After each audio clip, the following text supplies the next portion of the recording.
cradling the baby and maybe supporting the breast a little bit, which is ultimately how most people end up feeding their babies, right?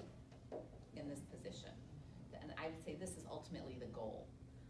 But sometimes it doesn't work. Starting out, if the baby's body doesn't feel supported enough, they kind of flail around and they lose their focus, and it's really hard for them.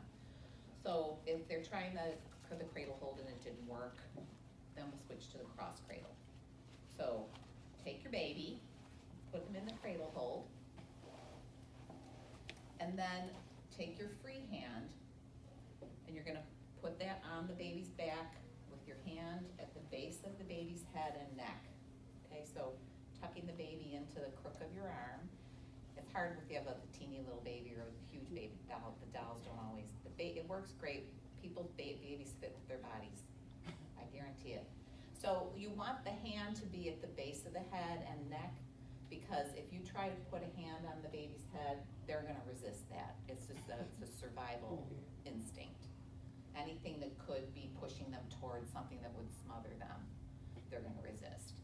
So you want to have your hand at the base of the head, supporting the neck, which is weak and needs support, but giving the head freedom of movement so the baby can still feel like they have some agency Control. there.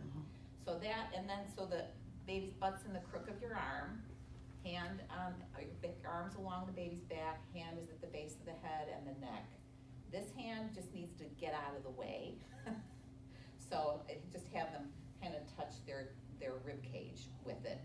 So it feels like it's supporting a little bit, but it's not right up here, by the nipple where it's gonna, the hand will get in the way.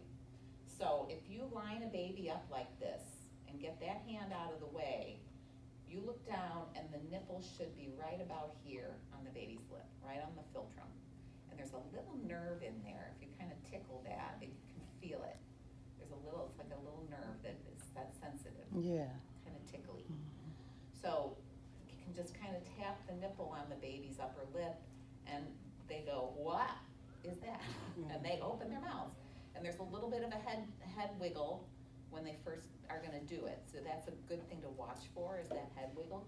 And then as they go to open their mouth, the nipple is actually aimed for the roof of the mouth, because the roof of the mouth is where there's space for the nipple to float around and squirt milk, which is its only job. So if the baby's going on straight on, the nipple's gonna be down, trapped by the tongue, and it's gonna hurt. So you really want kind of off center where the baby's chin touches the breast first, then the nipple goes to under the nose, and you can see some of the areola above, but you can't see it underneath. So it's a little off center, a little asymmetrical. Does that make sense?